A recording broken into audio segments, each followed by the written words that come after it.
Ah, vous n'avez peut-être pas gardé un souvenir aussi bon de votre premier dépôt à la banque. Mais il y a de fortes chances pour que bien des années après, vous parliez encore de l'argent dans votre compte bancaire comme étant votre argent. Mais ce n'est pas le vôtre. Si nous avons un coffre bancaire, les titres et les objets de valeur que nous y déposons sont bien à nous. Nous louons un espace sécuritaire à la banque pour les déposer. Dans le langage courant, le terme « déposer » veut tout simplement dire poser quelque chose qu'on porte. Mais utiliser le terme « déposer » pour parler d'un compte bancaire, c'est tout à fait trompeur. En réalité, un dépôt bancaire, c'est un prêt consenti à la banque. En fait, le solde de notre compte bancaire indique le montant d'argent que la banque nous doit. Il représente une promesse de paiement faite par la banque et non pas de l'argent liquide bien réel que nous aurions déposé. La différence est considérable. Quand nous confions notre argent à la caissière de la banque, notre argent devient celui de la banque, qui peut en faire ce qu'elle veut. Tout l'argent déposé à la banque est l'argent de la banque. Il n'est plus à nous. C'est pourquoi la banque nous paye des intérêts. Nous avons prêté notre argent à la banque. La distinction peut sembler sémantique, car nous savons que nous pouvons aller à la banque n'importe quand pour retirer notre argent en espèces. Mais la distinction est cruciale. Les opérations financières du système bancaire concernent tout le monde. Et pourtant, la plupart d'entre nous ignorent tout du fonctionnement de ce système. Il faut savoir que l'économie mondiale actuelle repose sur un système de crédit fourni par les banques. Quand ce système s'effondre, tout le monde en subit les conséquences.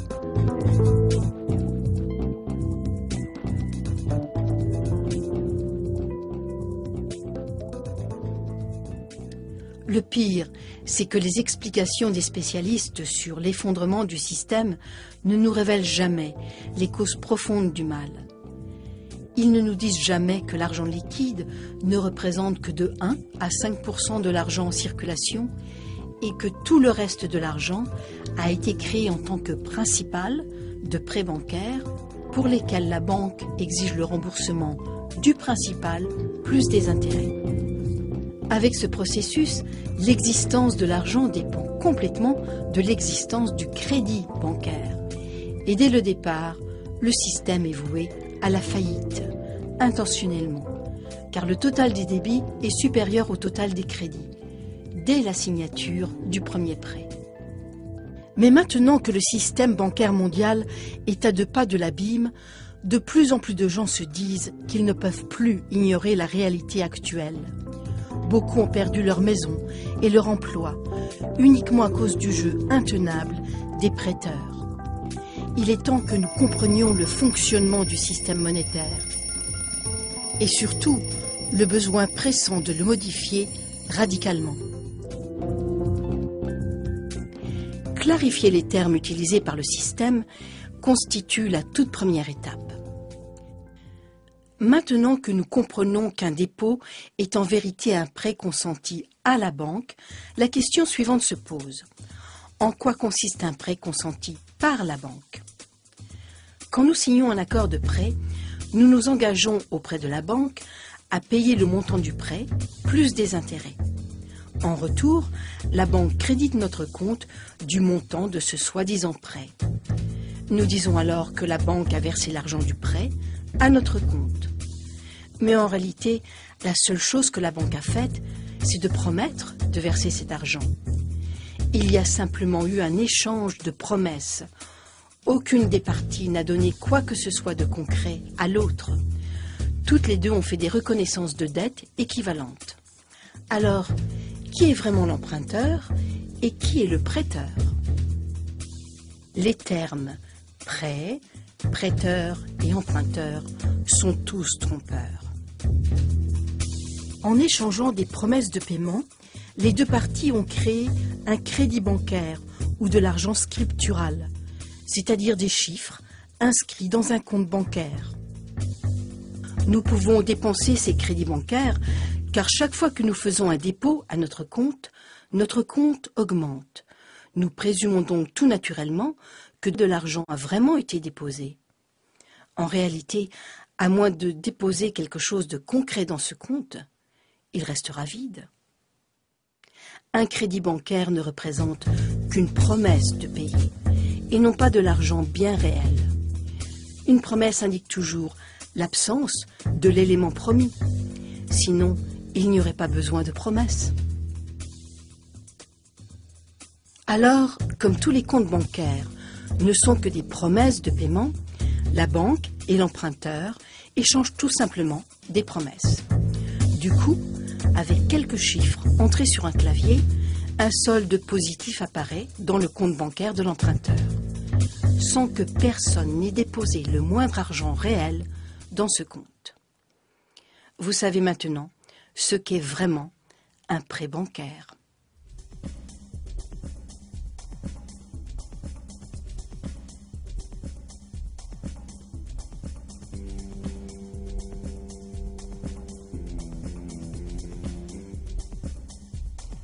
Quelle différence y a-t-il entre ce processus de création de l'argent et celui utilisé par des faux monnayeurs qui créent de l'argent avec une planche à billets? Nous savons tous que les faux monnayeurs commettent une fraude. En imprimant de faux billets de 100 $, ils créent de l'argent nouveau, à partir de rien. Dans la vie, l'argent nous donne le pouvoir d'acheter des biens et des services bien réels. Ici, il est clair que les faux monnayeurs ont créé un pouvoir d'achat pour de vrais biens et de vrais services sans rien avoir donné en échange, sauf des morceaux de papier sans valeur. Les faux monnayeurs obtiennent donc quelque chose pour rien, aux dépens des malheureux qui se laissent berner par leurs faux billets. Si les faux billets passent inaperçus, ils déprécient la masse monétaire globale, et tout le monde y perd. La contrefaçon des billets est un crime majeur. C'est le non-respect d'une entente sociale fondamentale disant « tu ne voleras pas ». Mais quand la banque accorde un prêt, elle crée aussi un nouveau pouvoir d'achat. La différence, c'est qu'au lieu d'être une forme de vol, cette création d'argent est le fondement de tout notre système monétaire.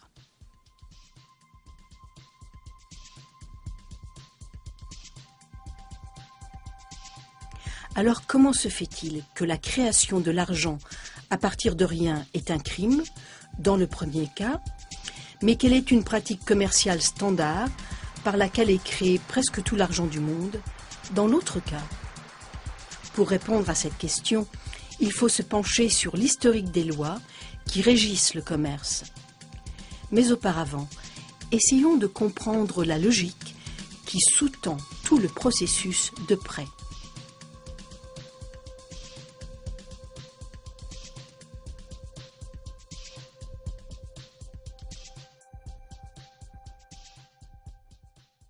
L'emprunteur veut faire un achat, mais il n'a pas d'argent pour le faire à présent. Par contre, il est certain d'avoir assez d'argent à l'avenir pour payer à la fois son achat et les intérêts sur un prêt. Alors, l'emprunteur va à la banque pour demander un prêt. Il peut faire une promesse tout à fait crédible d'avoir de l'argent à l'avenir. Mais maintenant, il a les poches vides, et c'est bien pourquoi il a besoin d'un prêt. Nous savons tous ce qui se passe ensuite.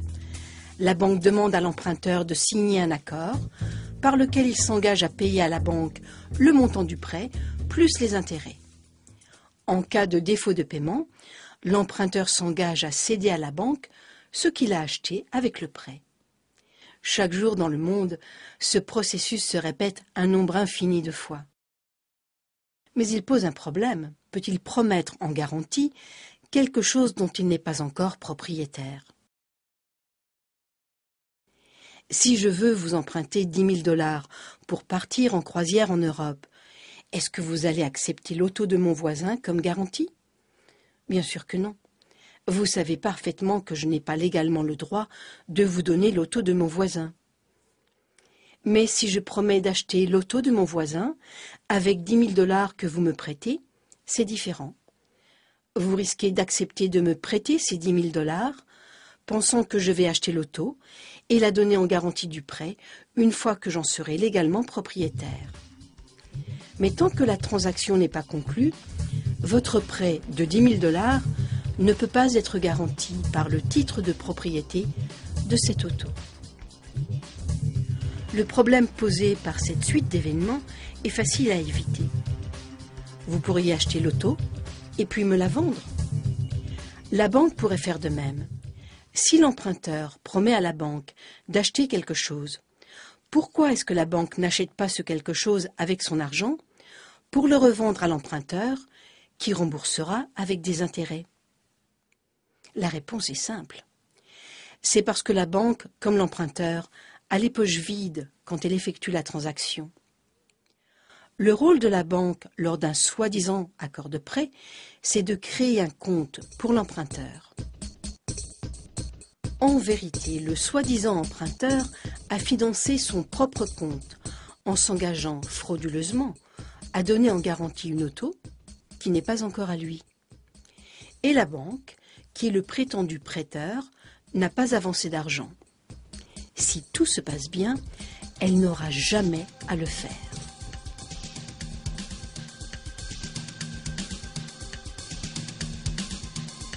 L'emprunteur croit que le nouveau solde dans son compte représente son argent à la banque.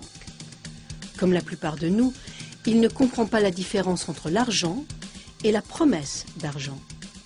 S'il peut faire son achat dans un cas comme dans l'autre, après tout, quelle importance? La question maintenant est donc de savoir si la vendeuse de l'item acceptera la promesse de paiement de la banque. Bien sûr, dans certains cas, celui ou celle qui vend voudra de l'argent en liquide. Mais la vendeuse acceptera probablement un chèque ou un transfert électronique de la banque de l'acheteur. Pourquoi? Parce que la vendeuse sait par expérience qu'elle peut déposer ce chèque à sa banque et le solde de son compte augmentera en conséquence. Et ensuite,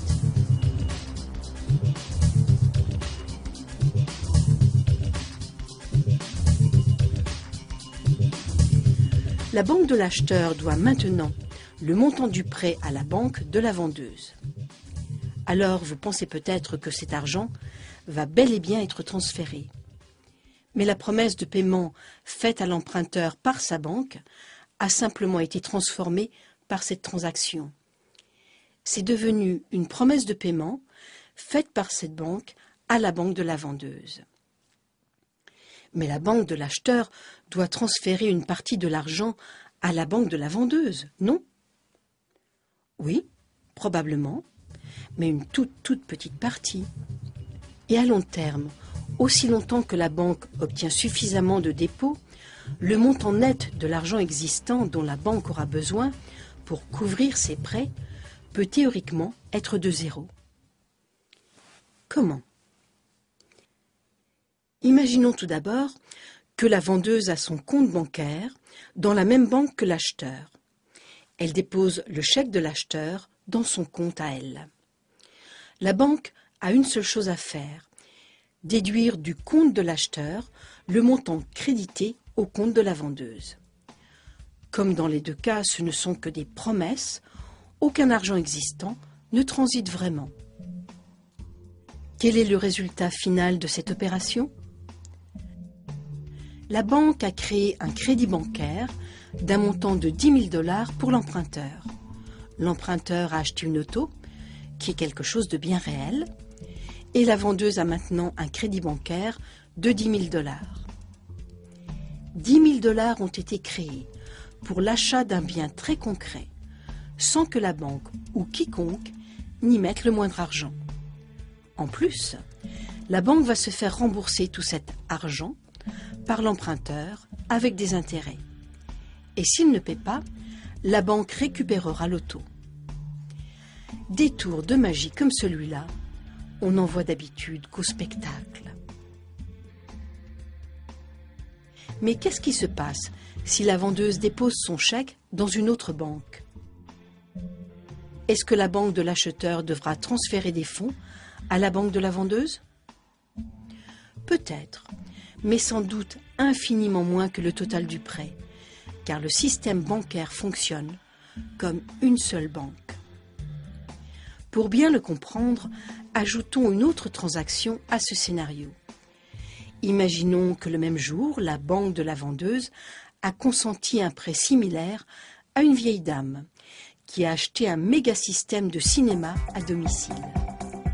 Le magasin d'électronique a déposé le chèque de cette dame à sa banque. La banque du magasin d'électronique avait fait un prêt similaire qui avait été déposé à la banque de l'emprunteur d'origine. Une fois toutes les transactions réglées, les banques ne se doivent rien, ou s'il y a de petites différences, ce n'est qu'une infime partie du crédit total ainsi créé. C'est clair. Bien que les banques ne prêtent pas vraiment l'argent des déposants, contrairement à ce qu'on croit généralement, elles ont besoin de dépôts pour consentir des prêts. En effet, les banques ont besoin de faire rentrer des crédits provenant d'autres banques pour compenser les crédits qu'elles émettent à d'autres banques. Aussi longtemps qu'une banque parvient à équilibrer les rentrées et les sorties de crédit, elle peut consentir de nouveaux prêts et donc continuer à créer de l'argent. Aucun argent créé ne devra vraiment sortir de ses poches. La banque est libre d'investir ses propres fonds en obligations de société et en obligations d'État ou dans tout autre instrument financier autorisé par sa charte. Toutes ces transactions peuvent être résumées en un diagramme. Les intérêts que paient les gouvernements et les sociétés aux banques sur leurs obligations sont en réalité payés par nous. Nous payons ces intérêts sous forme d'impôts et nous les payons par tous les biens et services que nous achetons. Les banques se déchargent sur nous d'une autre responsabilité. Si elles font faillite et si elles ne peuvent pas respecter leurs promesses de paiement, c'est nous qui payons les pots cassés. Mais vous vous demandez peut-être comment les banques peuvent faire faillite si elles ne doivent pas vraiment déposer des fonds lors de ces transactions. Comment peuvent-elles avoir quelque chose à perdre? La réponse est simple. La grande différence entre les banques et les faux monnayeurs, c'est que les banques ont légalement le droit de créer de l'argent, mais uniquement en respectant des règles de comptabilité bien précises. Une banque peut seulement créer de l'argent en inscrivant les remboursements et la garantie de l'emprunteur à la rubrique des actifs de la banque, du côté positif de ses livres bancaires, le tout étant compensé du côté négatif par le prêt ou par ce que le système bancaire appelle l'engagement créé par la banque. Si l'emprunteur ne fait pas ses remboursements, l'actif donné en garantie est saisi, puis vendu par la banque. Dans un marché en décroissance, quand les reprises de possession sont nombreuses, la nouvelle valeur de l'actif qui a diminué ne couvre pas le passif de la banque. La banque inscrit alors une perte dans ses livres. Quand les saisies bancaires, ventes forcées, se multiplient, par exemple à la suite de l'effondrement du marché de l'immobilier, une grande partie des garanties bancaires s'évapore et les banques essuient alors de très lourdes pertes. Mais en réalité, ce sont juste des chiffres, complètement immatériels. Pourtant, les banques doivent respecter les obligations que ces chiffres leur imposent. En cas de dérapage, les conséquences peuvent être terribles. Paralysie de l'économie, désintégration sociale, chaos financier, famine, émeutes et guerre.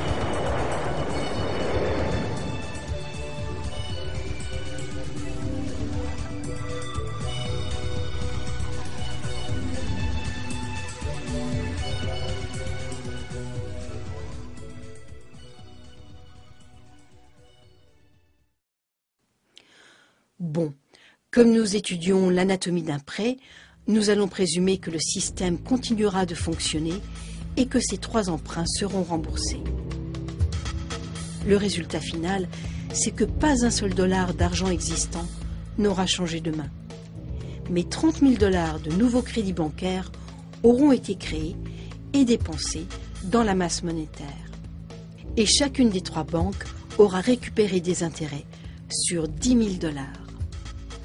Alors, est-ce que la création de ces 30 000 nouveaux dollars constitue une fraude, comme la contrefaçon des billets? Une différence évidente, c'est que le système bancaire est légal, réglementé par le gouvernement, contraint par la justice à suivre des règles de comptabilité établies. Une autre différence, c'est qu'il n'y a pas de victimes bien visibles, alors que les faux billets font très clairement des victimes. Les banques affirment que la vendeuse et l'acheteur ont tous les deux obtenu ce qu'ils voulaient, par un accord mutuel. Alors où est la fraude? Et s'il y a fraude, qui est le perdant? Pour répondre à ces questions, voyons un peu qui a tiré quoi de cette transaction. L'emprunteur a fait l'achat qu'il voulait, selon des conditions qu'il a acceptées librement. Il regrettera peut-être cette décision par la suite, quand il aura bien du mal à faire ses remboursements. Mais il se peut aussi qu'il soit très heureux d'avoir obtenu ce prêt. La vendeuse a obtenu un crédit bancaire qu'elle considère comme étant son argent à la banque. Elle a confiance de pouvoir dépenser cet argent quand elle le voudra. Elle est donc certaine d'avoir été complètement payée.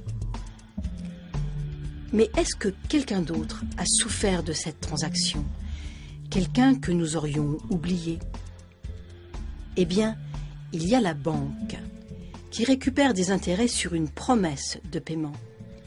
Les banques sont des spécialistes dans ce domaine et généralement, elles se tirent très bien d'affaire. Alors qui d'autre? Demandons-nous un peu d'où est venu cet auto. L'auto a été fabriqué à partir d'éléments bien concrets. Ressources naturelles, énergie et main-d'œuvre sont entrés dans sa fabrication. Alors pourquoi pas considérer qu'un des intéressés est la société dans son ensemble, ou même le monde réel, d'où viennent toutes ces ressources. N'oublions pas que l'argent créé par le nouveau crédit bancaire ne dort pas. Il est dépensé, mis en circulation dans le monde bien réel.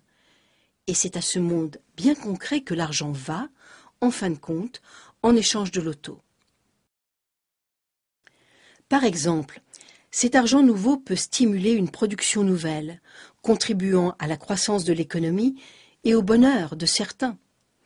Ainsi, une bonne partie des crédits bancaires prennent la forme d'hypothèques. Et ces hypothèques permettent d'acheter des maisons et stimulent l'industrie de la construction, grand fournisseur d'emplois correctement payés.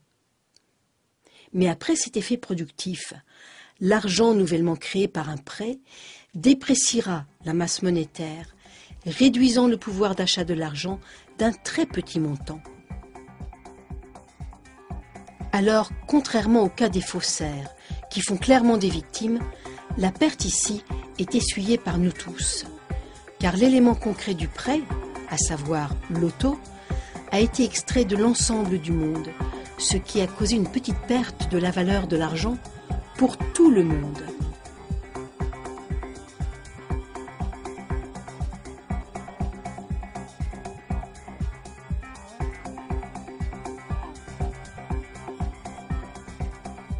Poursuivons notre comparaison entre le crédit bancaire et la contrefaçon des billets. Les faux billets sont éventuellement détectés et retirés de la circulation, entraînant une perte directe pour toute personne qui les a acceptés. Bien sûr, il est impossible de prédire quelle partie des faux billets sera repérée ou quand les faux billets seront éliminés de la circulation. Le crédit bancaire est lui aussi éliminé de la circulation, parce qu'à chaque paiement, une partie du principal est remboursée, donc éliminée. Presque tout l'argent actuel prend la forme de crédit bancaire. Par conséquent, presque tous les dollars qui passent sur nos comptes ont une date d'échéance. Un jour, Ils serviront au remboursement du principal sur un prêt bancaire et ils cesseront d'exister.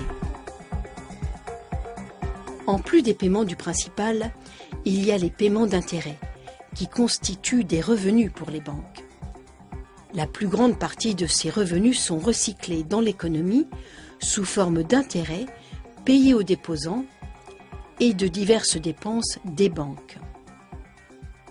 C'est pourquoi il n'y a pas de perte évidente quand un crédit bancaire est éliminé de la circulation, alors que la perte résultant de l'action des faux monnayeurs est bien visible. Mais regardons de plus près.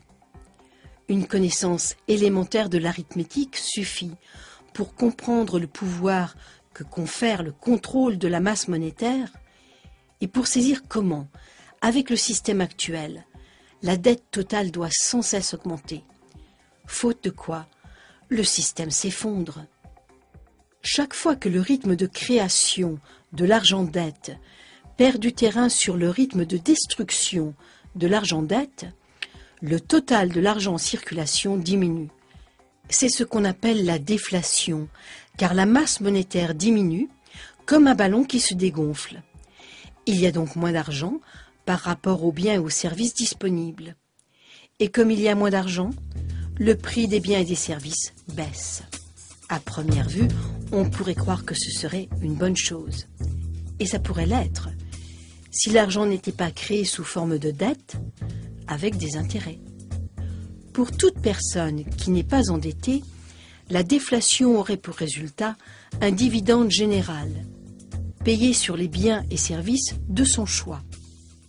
Ce serait un peu comme si cet argent venait d'actions que les gens auraient dans une compagnie prospère dont ils seraient les propriétaires et qui serait leur nation. Les gens n'auraient pas besoin de demander une hausse des salaires. Si la nation était plus productive et méritait une augmentation, tout le monde en profiterait automatiquement, car tout le monde pourrait acheter davantage avec son argent. Mais ce n'est pas du tout l'effet que produit la déflation dans un système où l'argent est créé sous forme de dette avec intérêt. Plus de 95% de tout l'argent actuellement en circulation prend la forme de dette envers les banques, c'est-à-dire de promesses de remboursement avec intérêt. Comme nous l'avons vu, le principal est créé lors de l'accord de prêt, mais pas l'intérêt. Comme un certain temps s'écoule entre la création du prêt et son remboursement, et que la plus grande partie des revenus d'intérêt est recyclée sous forme de dépenses de fonctionnement des banques, la plupart d'entre nous parviennent à faire leur remboursement aussi longtemps que la masse monétaire grossit. Mais si la masse monétaire ou la dette totale diminue, l'argent devient de plus en plus difficile à gagner parce qu'il se fait plus rare. Il devient alors de plus en plus difficile de faire des remboursements fixes. Pour les gens lourdement endettés, la rareté de l'argent peut s'avérer catastrophique.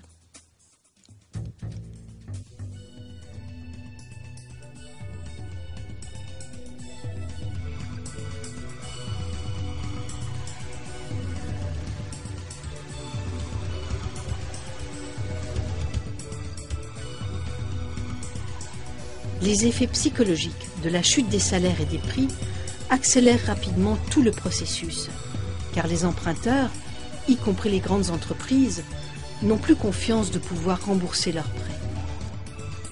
Alors ils n'en demandent plus. Et comme il n'y a plus création de nouveaux prêts pour remplacer les anciens, la pénurie d'argent s'aggrave, entraînant la disparition de nombreux emplois et la réduction du pouvoir d'achat. Ce phénomène a lieu même dans un contexte de ressources abondantes et de solides capacités de production. Cette redoutable spirale descendante rend inévitable les saisies bancaires massives. Les prix dégringolent, car plus personne ne veut dépenser d'argent. Du coup, la valeur des garanties de prêt chute, et les banques se retrouvent avec de lourdes pertes dues aux radiations de prêts. Certaines doivent fermer. Les consommateurs et les entrepreneurs ne font plus confiance au système. Bientôt, le malaise économique et social se fait grave.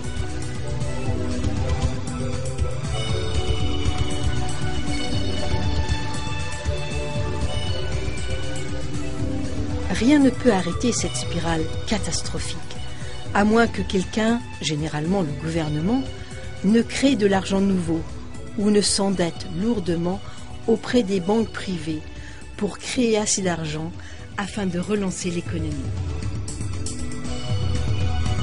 L'exemple le plus connu de ce scénario est le crash boursier de 1929. La crise a eu pour effet psychologique que les gens ont fait de moins en moins d'emprunts. Il y a donc eu de moins en moins d'argent créé. La Réserve fédérale américaine n'est pas intervenue alors pour lutter contre la déflation. En 1932, la masse monétaire était réduite d'un tiers. Des milliers de gens ont été expulsés de leur maison, car l'argent requis pour rembourser leur hypothèque avait tout simplement cessé d'exister. Et puis, en 1932, Franklin Roosevelt est devenu président des États-Unis.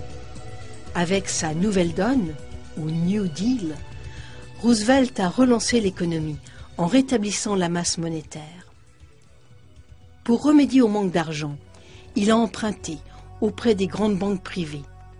Dans les usines, le travail a repris. Mais il a fallu attendre la Deuxième Guerre mondiale pour qu'il y ait de nouveau abondance d'emplois et d'argent. C'est grâce à tout l'argent investi dans l'effort de guerre que la grande crise a pris fin.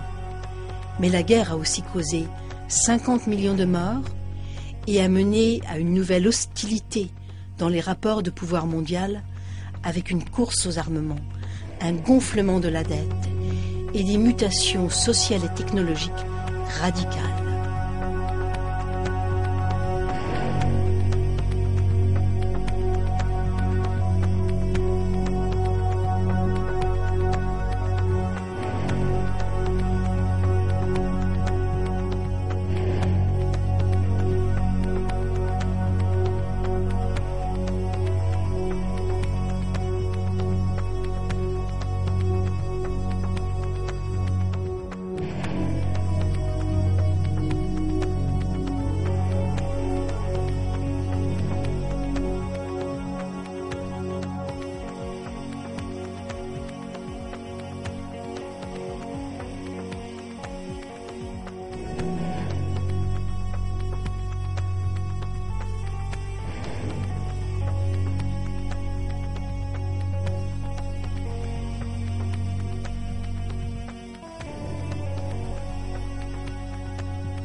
Tout cet effet d'expansion et de récession économique est appelé le cycle économique, comme si c'était un phénomène tout à fait naturel, comparable au cycle de l'eau ou à celui du carbone.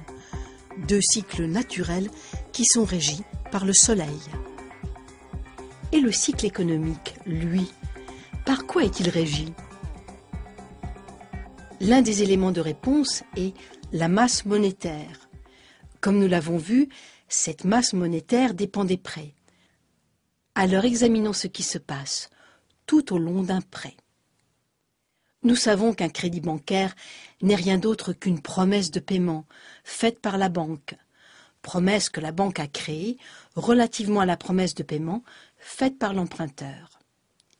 La promesse de paiement de la banque sert généralement à acheter des biens et des services réels, et l'argent circule donc, ce qui facilite les échanges. En tant que moyen d'échange, la promesse de paiement actuelle est formidablement efficace et souple.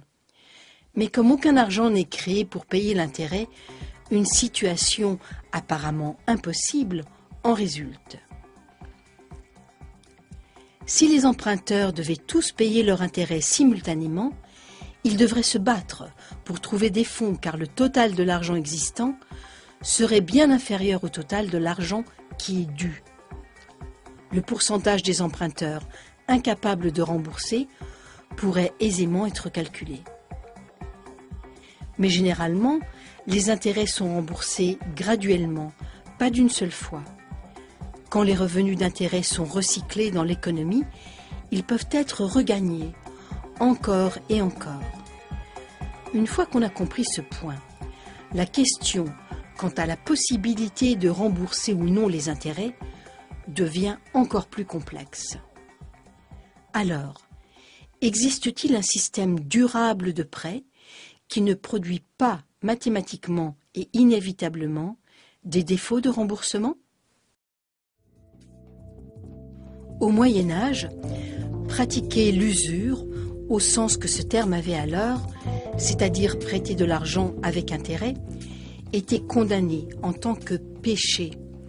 La justification était d'ordre moral, mais la raison profonde était d'ordre pratique.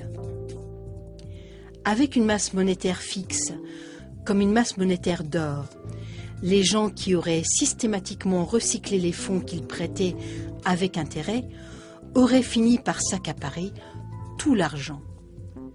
Ce problème a d'ailleurs été l'un des facteurs premiers de la chute de l'Empire romain. Comme de richissimes particuliers avaient amassé d'énormes quantités d'or, le gouvernement a dû fabriquer des pièces à partir de métaux de base, sans valeur. Du coup, cette monnaie dépréciée a causé un manque de confiance envers le système. Une formidable leçon en a été tirée. Durant tout le millénaire qui a suivi, l'Église catholique romaine a déclaré que prêter de l'argent avec intérêt serait un péché, punissable d'excommunication. Dans certains pays, la pratique de l'usure était même passible d'une condamnation à mort. Est-ce vraiment un péché que de prêter de l'argent avec intérêt? De nos jours, il semble tout à fait logique de se faire payer pour prêter son argent. Mais ceci présente un problème. Si les prêteurs ne dépensent pas tous les intérêts qu'ils récupèrent, permettant ainsi aux emprunteurs de gagner cet argent, les emprunteurs vont avoir du mal à faire leur paiement, quelle que soit leur ardeur au travail. Certains ne vont pas pouvoir rembourser leurs prêts. C'est mathématique. La situation est très facile à comprendre avec une masse monétaire fixe, par exemple avec des pièces d'or. Aussi longtemps que toutes les pièces d'or récupérées à titre d'intérêt sont dépensées, donc remises en circulation, et que les emprunteurs peuvent les gagner par leur travail, ces mêmes pièces peuvent servir à rembourser des intérêts, encore et encore et encore. Les prêteurs profitent en achetant de vrais biens et services avec ces pièces d'or. Mais ces pièces d'or doivent servir à faire des dépenses et non pas être retirées de la circulation. Même si ce système n'est pas très moral, il est durable. Mais si les pièces d'or sont prêtées de nouveau, avec intérêt, ou si elles sont retirées de la circulation parce que quelqu'un les met de côté, il y aura un manque de pièces d'or pour rembourser la dette globale. C'est fondamentalement ce qui se passe dans notre système monétaire actuel, fondé sur l'argent-dette. Comme nous l'avons vu, presque chaque dollar existant de nos jours est créé sous forme d'argent-dette, avec un échéancier de remboursement du principal jusqu'à ce que la dette soit détruite. Donc, pour que tous les emprunteurs puissent rembourser le principal plus les intérêts, il faut deux choses. Premièrement, chaque dollar créé en tant que principal doit être dépensé pour pouvoir être regagnés par l'emprunteur afin que celui-ci puisse rembourser le principal qui permettra de détruire chacun des dollars dettes. Et deuxièmement, chaque dollar payé par l'emprunteur à la banque sous forme d'intérêt doit lui aussi être dépensé, encore et encore, pour être regagné par l'emprunteur afin de servir au remboursement des intérêts, encore et encore et encore. L'une des théories favorites des prêteurs est la suivante. Étant donné que les banques dépensent leurs revenus d'intérêt sous forme de frais de fonctionnement et d'intérêts payés aux déposants et de dividendes versés aux actionnaires, il y a suffisamment d'argent en circulation pour faire tous les paiements. Mais cette idée, comme celle d'une pénurie absolue d'argent, est une simplification à outrance. Imaginons maintenant ce qui se passe si quelqu'un d'autre que la banque, par exemple vous, ou moi, ou un prêteur non bancaire, obtient ce dollar et le prête avec intérêt. Ce dollar doit maintenant être remboursé à 2 prêteurs différents, avec 2 intérêts différents et simultanés. De plus, si ce dollar est prêté, remboursé et prêté de nouveau par le second prêteur, il n'est plus disponible pour rembourser le principal du prêt par lequel il a été créé. Alors, est-ce que nous pouvons emprunter à Pierre pour payer Paul et emprunter à Paul pour payer Pierre? C'est là que la problématique devient vraiment intéressante. Oui, c'est possible. Mais chaque fois que nous le faisons, de nouveaux intérêts viennent s'ajouter, qui doivent eux aussi être remboursés. Si tous les intérêts cumulés peuvent être gagnés, tous les remboursements peuvent être faits. C'est à partir de cette hypothèse que de nombreux défenseurs du système actuel affirment qu'il ne peut jamais y avoir pénurie d'argent et que tous les remboursements peuvent être faits. Mais cette assurance semble trompeuse. Par exemple, si le second prêteur accapare une partie de l'argent requis pour détruire le prêt qui a servi à créer l'argent au tout début, le prêt d'origine ne peut pas être complètement remboursé. La différence devra être empruntée, encore et encore, chaque fois avec des intérêts. Chaque différence sera cumulative et s'ajoutera à une dette totale sans cesse grandissante, qui ne pourra jamais être complètement remboursée.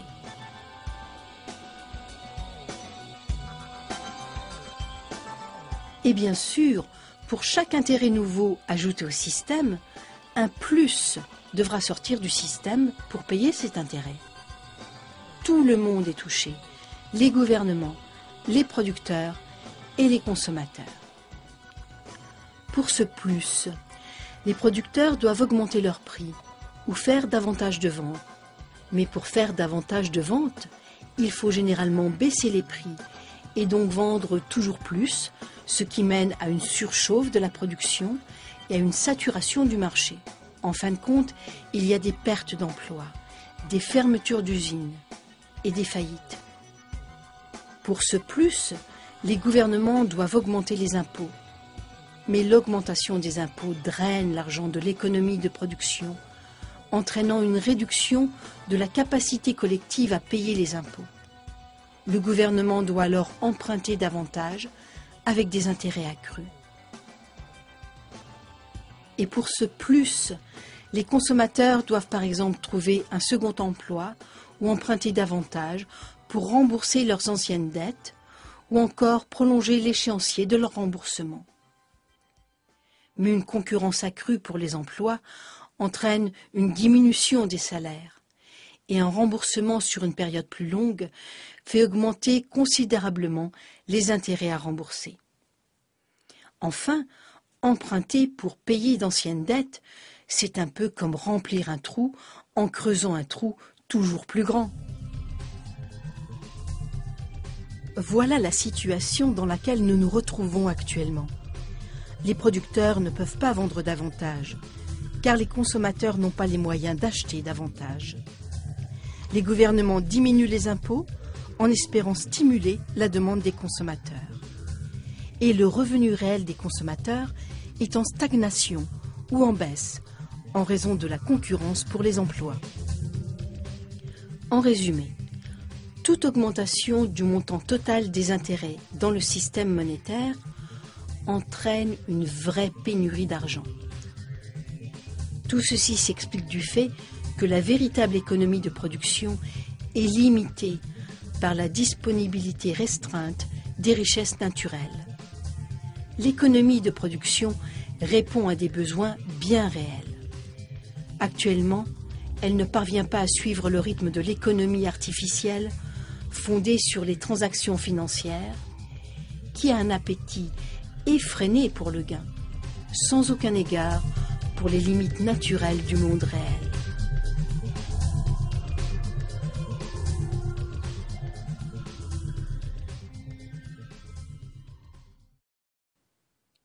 La théorie selon laquelle il y aura toujours assez d'argent pour payer tous les intérêts est séduisante. Mais pour être vraie, elle devrait être vraie à 100%. Or, c'est impossible. Premièrement, parce que les seconds prêteurs, qui ne sont pas des banques, représentent une bonne partie des prêteurs. Et ils demandent des intérêts sur de l'argent pour lequel un intérêt doit déjà être remboursé. Deuxièmement, il faut considérer les attentes culturelles. Tous les gens qui ont de l'argent s'attendent à ce que leur argent leur rapporte toujours davantage. L'argent qui devrait être dépensé, c'est-à-dire remis en circulation pour que le premier emprunteur puisse le gagner, est prêté de nouveau, avec intérêt, ou bien investi.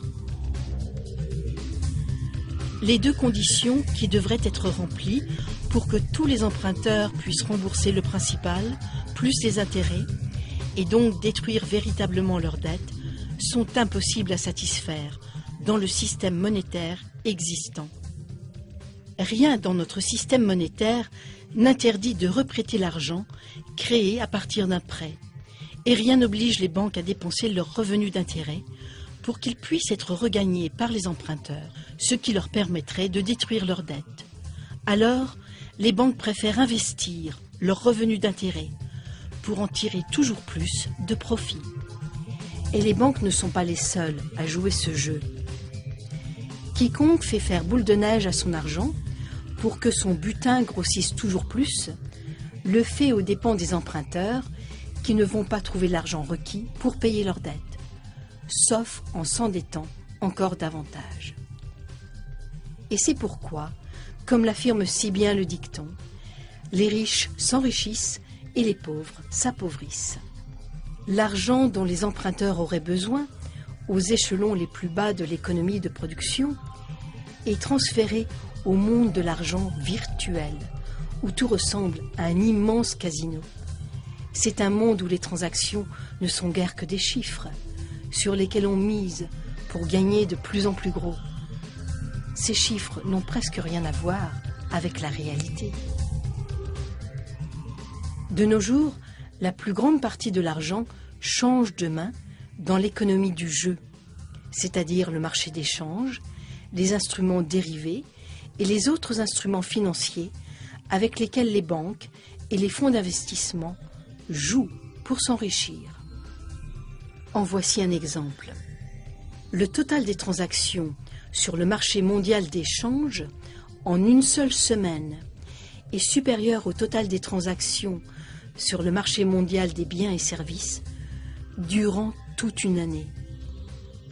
Cette énorme masse d'argent est utilisée continuellement par les spéculateurs qui misent sur les fluctuations des cours.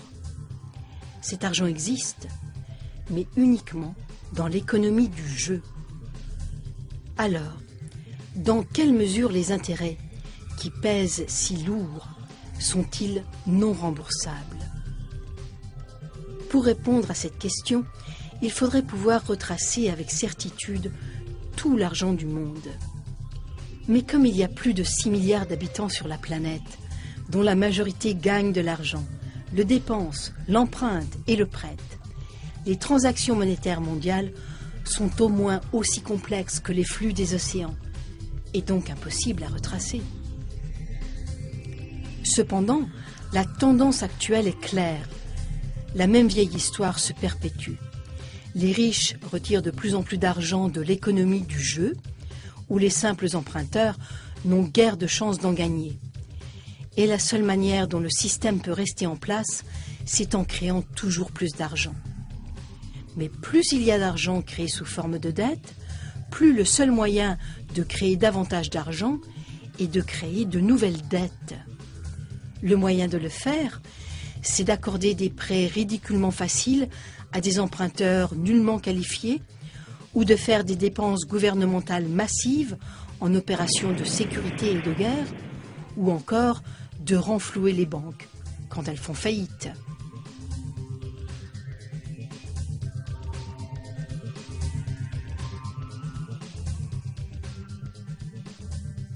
Voyons maintenant comment le cycle d'un prêt joue sur le phénomène des expansions et des récessions économiques, c'est-à-dire sur le cycle économique. Voici les principales étapes du cycle économique. Tout d'abord, la dépense faite grâce au prêt stimule l'économie.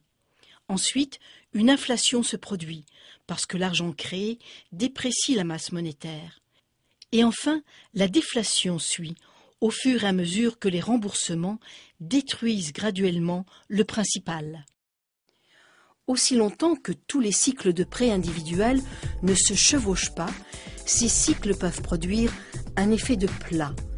Ils peuvent créer une masse monétaire relativement stable et donc des prix relativement stables eux aussi. Mais il faut alors une croissance continue de la masse monétaire, au moins en partie, parce que l'argent requis pour payer les intérêts n'a jamais vraiment été créé. C'est le modèle sur lequel repose notre économie actuelle. L'art de gérer l'économie, étroitement défini comme l'art de parvenir à la stabilité des prix, consiste à éviter les spirales déflationnistes et à maintenir l'inflation à un niveau tel que le système ne craque pas. Si on examine le pouvoir d'achat du dollar américain en biens réels, au cours du siècle dernier, on voit immédiatement ce qu'est la soi-disant stabilité des prix. Le dollar a clairement perdu presque toute sa valeur, soit 96%, et il continue de perdre le reste très très vite. Alors il n'y a pas eu de stabilité des prix. Nul besoin d'avoir fait des études supérieures en psychologie pour comprendre comment le comportement humain influe sur ce cycle de prêts individuels menant au cycle économique collectif. Si un entrepreneur voit des possibilités d'investir et réussit bien en empruntant, d'autres feront confiance au système et voudront suivre son exemple. Et tout effet psychologique mis à part, si une entreprise prend de l'expansion en empruntant de l'argent, ses fournisseurs et ses distributeurs devront fort probablement emprunter eux aussi, sans quoi ils risqueront de perdre cette entreprise comme client. Le même effet de troupeau se produit quand le scénario est sombre, c'est-à-dire en période de contraction du crédit. C'est alors que les cycles de prêts individuels ont une tendance à s'aligner, plutôt qu'à être répartis au hasard. Et quand les cycles de prêts individuels s'alignent, le cycle à grande échelle, c'est-à-dire le cycle économique, émerge en raison de leurs effets cumulatifs. Alors résumons. À la suite de l'échange de promesses faites entre la banque et l'emprunteur, la société subit une inflation chronique et dépend des banques pour un apport grandissant d'argent afin de payer des intérêts qui deviennent impossibles à rembourser.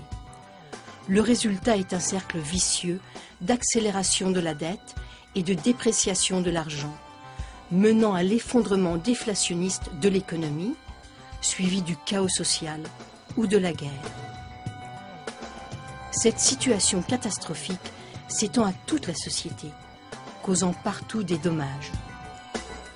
Au fond, nous sommes intoxiqués, mais pas à l'héroïne, au crédit.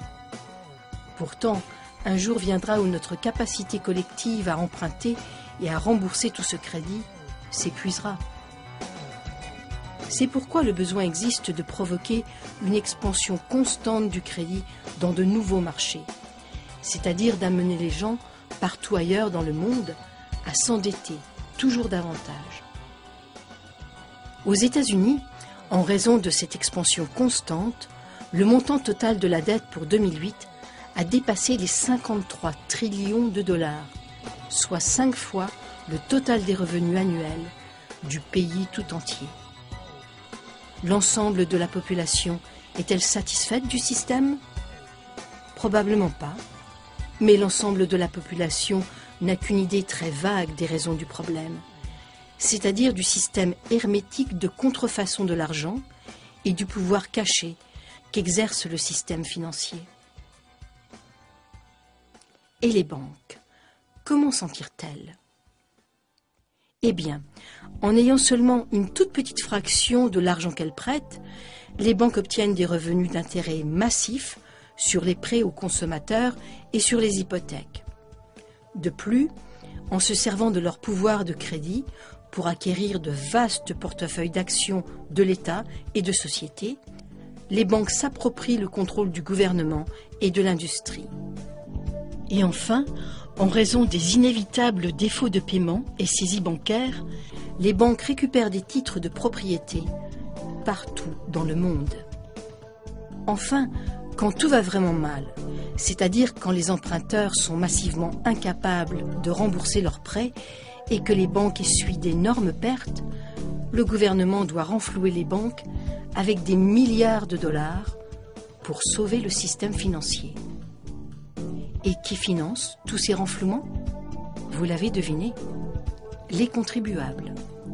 C'est un exploit étonnant de la part des banques, d'autant plus que la majorité de leurs victimes n'en ont aucune connaissance. Si vous vous dites « il devrait y avoir une loi », eh bien, il y en a une.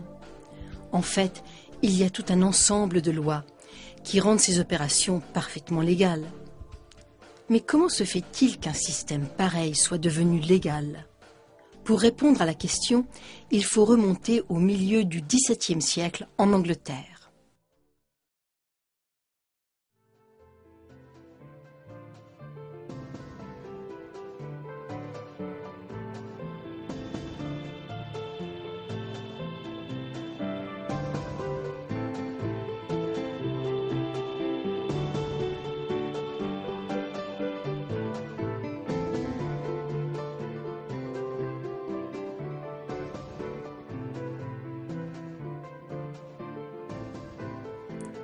C'est à cette époque que sont apparus de plus puissants navires qui ont facilité les voyages d'exploration. Le commerce a pris une expansion rapide. Pour faire des échanges, en particulier sur de longues distances et de longue durée, les contrats sous forme écrite sont devenus de plus en plus importants, de plus en plus complexes.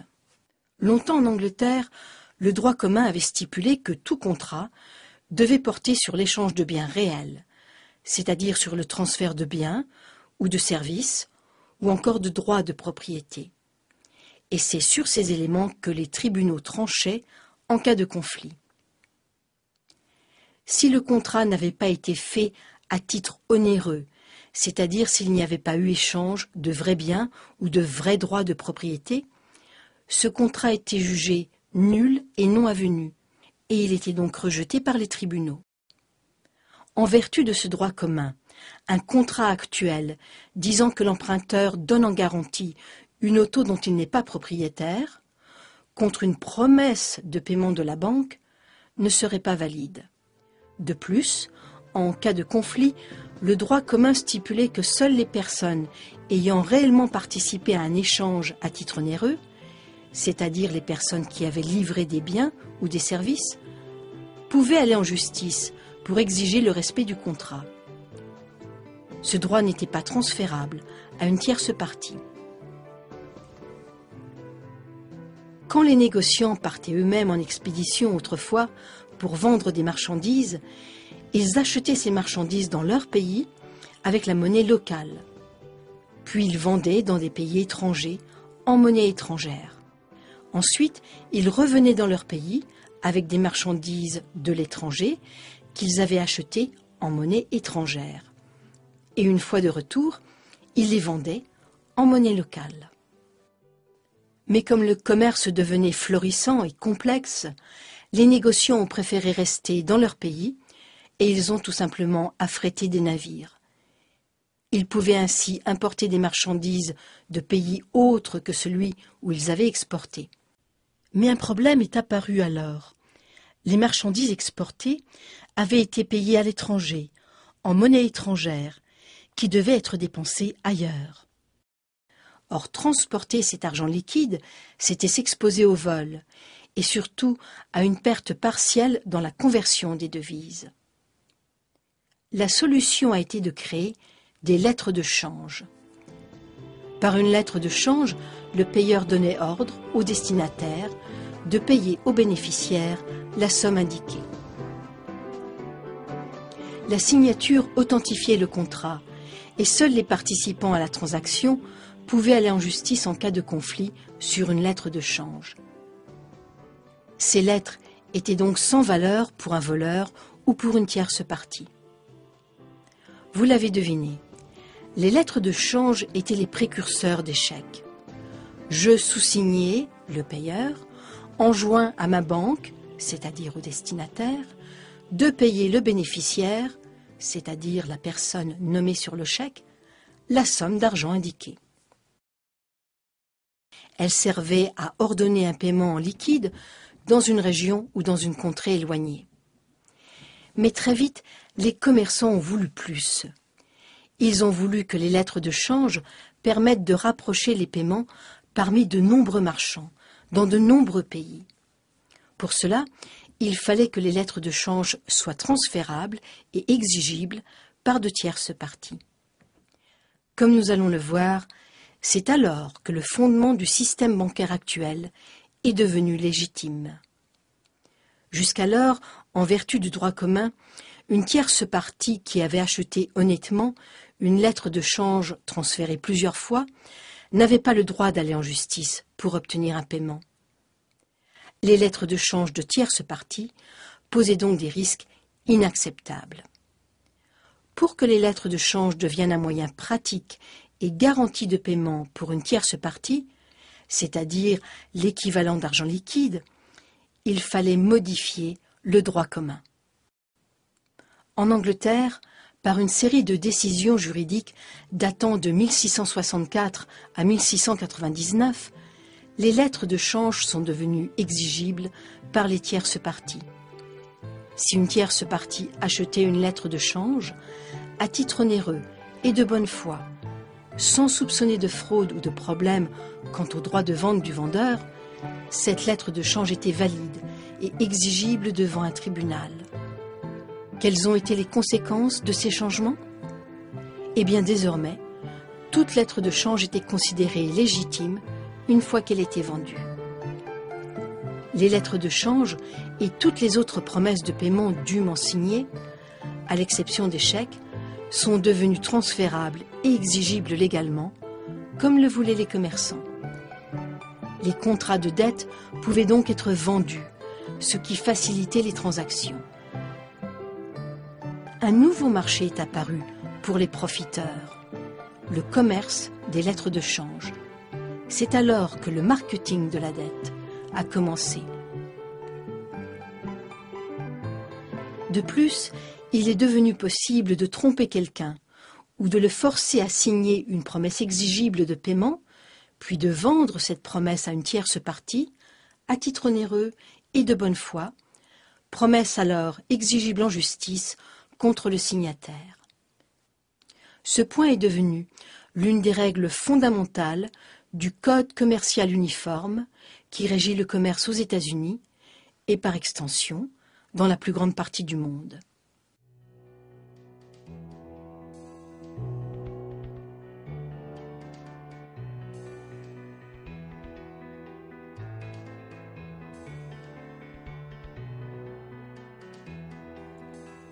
Pensez-y un peu. Si vous achetez un ordinateur portable qui a été volé, vous pouvez être reconnu coupable de recel de vol, ce qui est une infraction criminelle. Peu importe si vous avez payé cet ordinateur sans savoir qu'il avait été volé. le tribunal le rendra à son propriétaire légitime. Et vous, innocent ou pas, vous perdrez votre argent et vous pourrez être accusé d'un crime. Mais si vous achetez un accord de prêt à une banque, à titre onéreux et de bonne foi, peu importe que ce contrat résulte de manœuvres frauduleuses, en vertu des lois commerciales, le signataire devra payer et un tribunal veillera à faire respecter cette obligation. De nos jours, les contrats de dette prennent de multiples formes, dont les plus connus sont les prêts et les hypothèques. Notons en passant que c'est à l'époque de tous ces changements de loi que la toute nouvelle Banque d'Angleterre a été fondée, première banque autorisée par l'État à créer de l'argent à partir de rien. Les nouvelles lois arrivaient à point. Elles permettaient à cette nouvelle banque de faire valoir ses contrats sans valeur, signés par les soi-disant emprunteurs.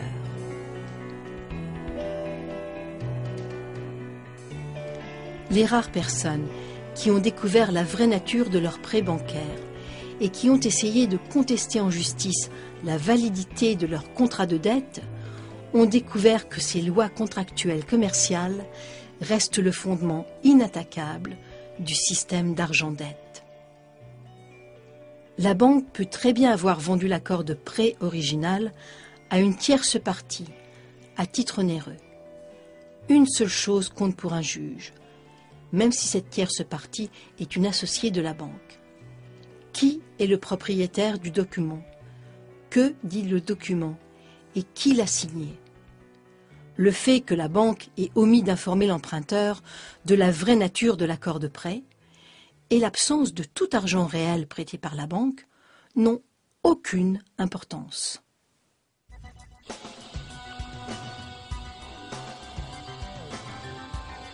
En conclusion, il semble bien que le système bancaire contemporain repose sur plusieurs infractions au droit commun et au simple bon sens. La première, c'est celle qui est commise par l'emprunteur quand il s'engage à donner en garantie un bien dont il n'est pas encore propriétaire.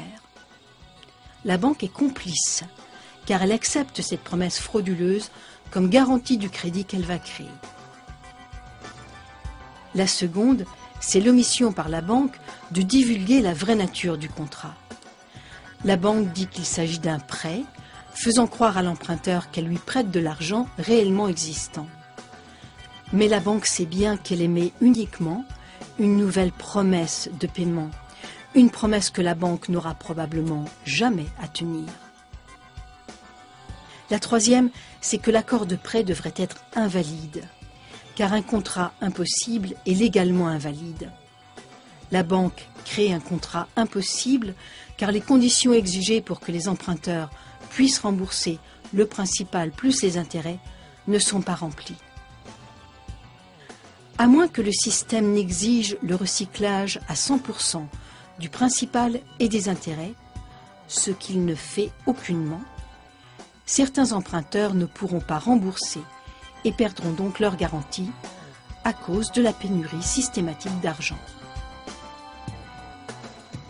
La quatrième infraction, c'est la violation de la loi naturelle par la loi des contrats, qui confère automatiquement le titre légitime d'un contrat à une tierce partie quand ce contrat a été cédé à titre onéreux.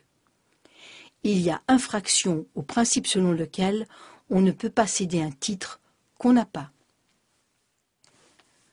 Mais la fraude la plus vaste, c'est que la plupart des gens qui travaillent pour produire les vraies richesses du monde sont lourdement endettés et risquent de tout perdre, au profit des banquiers qui fabriquent de l'argent à partir de simples promesses de paiement.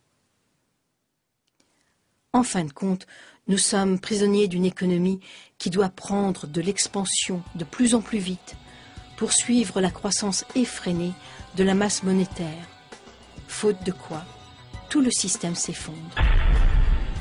Le système monétaire actuel refuse de reconnaître que l'économie réelle est limitée par les richesses naturelles limitées de notre planète et par notre capacité limitée à gérer les déchets. Oui, notre planète a des limites, Et par conséquent, l'économie ne peut pas gonfler à un rythme toujours plus rapide. Notre système monétaire actuel ressemble à l'autobus du film Speed, qui roule à toute vitesse. Cet autobus ne peut pas ralentir, sans quoi la bombe placée à bord va exploser. Mais pour nous, la situation est pire encore, car le taux de création de la dette doit s'accélérer sans fin. Sinon, c'est le crash de l'économie tout entière. La notion la plus mensongère de l'économie contemporaine, c'est qu'une croissance infinie, toujours en accélération, est possible.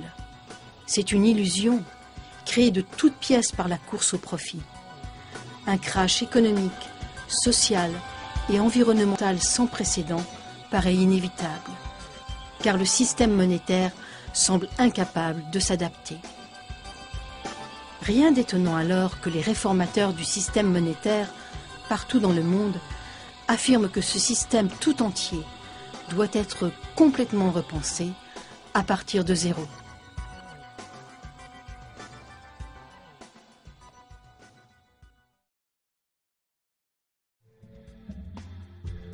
Alors, quelle est la solution?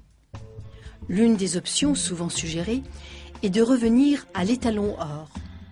Les partisans de cette option disent que l'or est une vraie monnaie, car c'est un métal indéniablement précieux.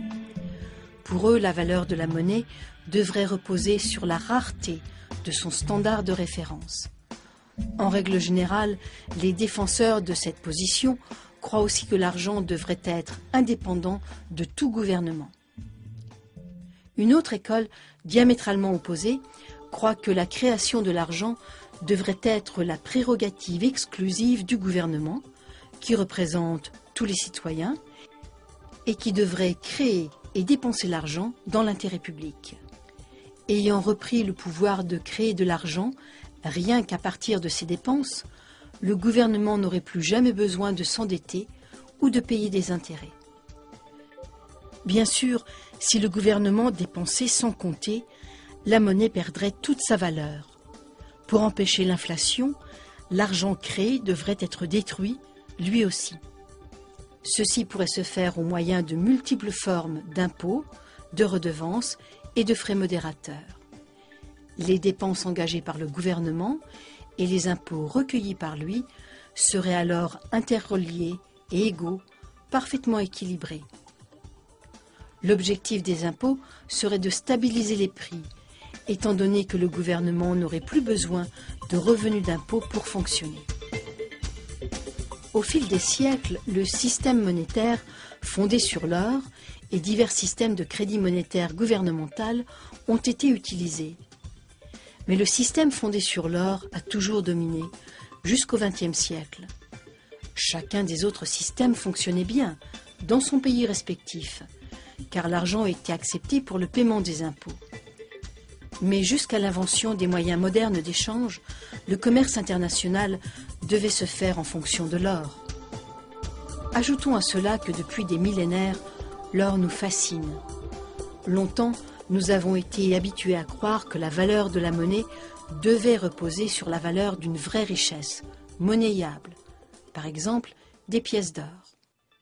Mais ce n'est pas le seul concept qu'on devrait se faire de l'argent. En tout cas, plus à notre époque, de l'argent dette.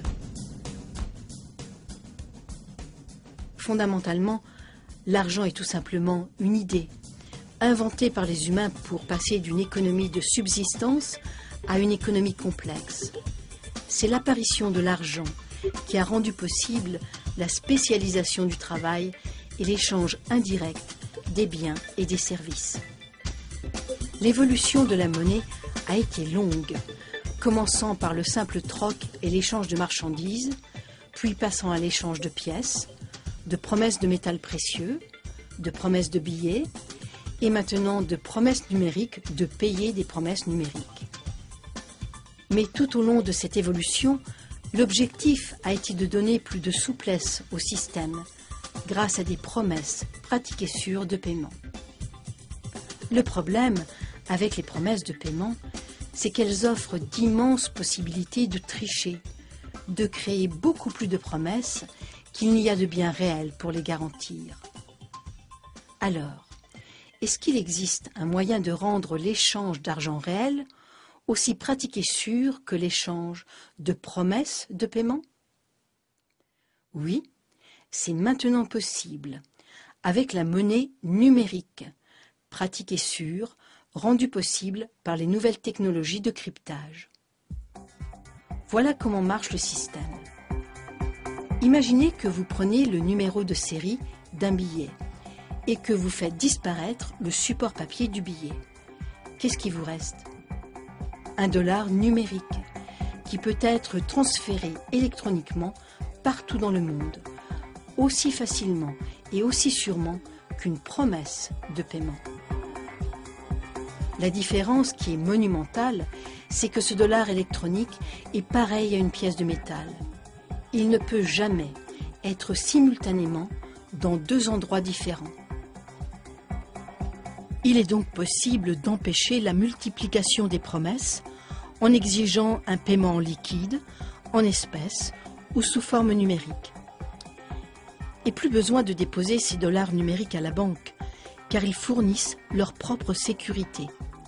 De plus, ces dollars peuvent être transférés sur Internet. Autre avantage, la monnaie numérique, instantanément transférable, pourrait permettre diverses fonctions intelligentes, impossibles avec les autres formes de monnaie.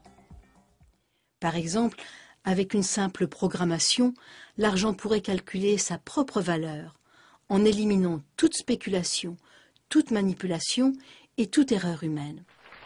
C'est pas mal, non? Déjà, on s'efforce de réformer le système monétaire par des modifications de loi. Ainsi, aux États-Unis, la loi sur la réforme monétaire et la loi monétaire de l'American Monetary Institute ont été rédigées. Elles prescrivent en détail comment redonner au gouvernement le pouvoir exclusif de créer l'argent. Les banques auraient alors simplement le droit de prêter l'argent existant, comme la majorité des gens croient qu'elles le font actuellement.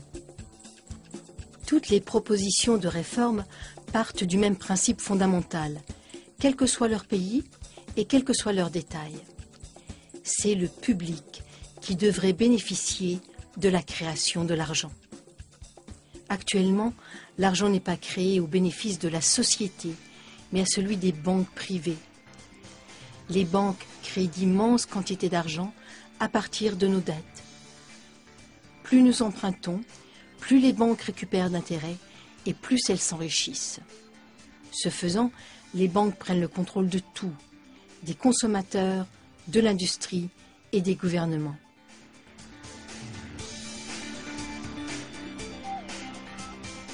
Comme nous l'avons vu, une surabondance d'argent mène trop souvent à des bulles spéculatives qui enrichissent les initiés.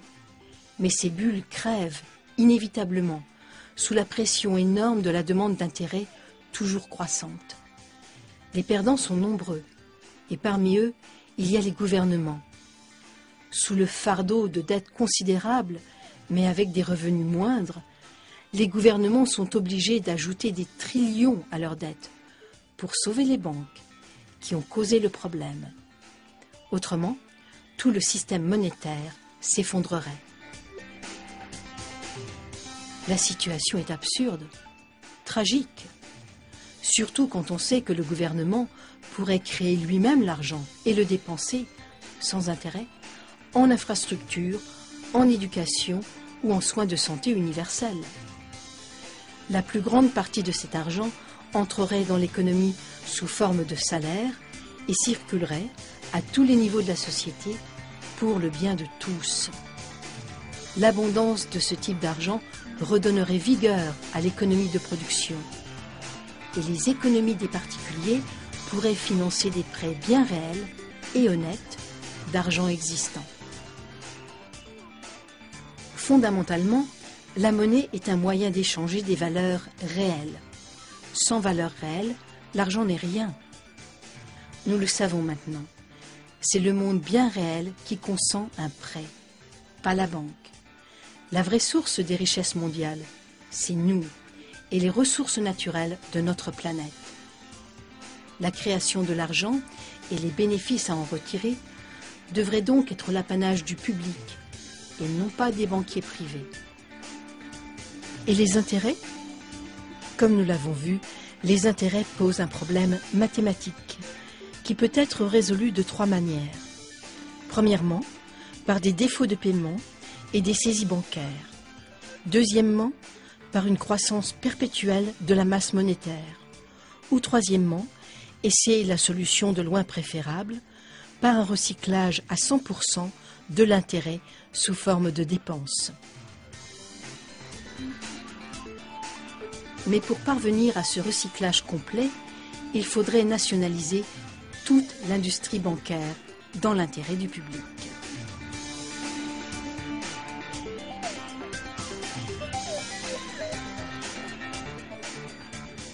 Les revenus d'intérêt provenant du système bancaire public pourraient alors être versés à tout le monde, sous forme de dividendes aux citoyens, ou bien ils pourraient servir à financer les dépenses gouvernementales à la place des impôts, comme cela s'est passé avec succès en Pennsylvanie au temps des colonies. Le cas de la Pennsylvanie n'est qu'un exemple de système monétaire différent. Il y a toujours d'autres options, et il en existe d'autres actuellement. Ce que l'évolution de la monnaie nous montre, c'est que la valeur réelle de la monnaie découle de son utilité. Or, il y a bien des moyens de créer une monnaie utile. Par exemple, la monnaie peut tout simplement prendre la forme d'une promesse de paiement faite par un particulier, un engagement à livrer ses produits ou ses services contre des devises de la communauté, comme dans les systèmes Let's ou les dollars Time. Il existe déjà des milliers de monnaies communautaires, fondées sur la confiance collective, où les membres honorent leurs promesses de paiement. Ces systèmes communautaires peuvent constituer de véritables moyens de survie en cas d'effondrement complet du système bancaire traditionnel. Car même quand il y a pénurie totale d'argent, ou que l'hyperinflation paralyse l'économie, une monnaie communautaire peut sauvegarder l'économie locale. Vous allez vous dire, ces propositions ne sont-elles pas radicales? Absolument, elles le sont. Mais les défis qui vont se présenter à nous sont absolument sans précédent. Une croissance exponentielle ne peut plus soutenir la dette monumentale qui doit sans cesse augmenter pour empêcher l'effondrement de ce château de cartes. À moins de prendre radicalement une autre voie, ce qui nous attend, c'est une disparité grandissante entre les riches et les pauvres, un poids intolérable de la dette, une vague de faillites bancaires, des catastrophes sociales et environnementales. Nous devons transformer notre système bancaire, l'adapter à l'avenir qui se dessine clairement devant nous. Pour commencer, nous devons concevoir un système bancaire qui puisse réagir à une contraction généralisée de l'économie sans provoquer de saisie bancaire et de faillite massive.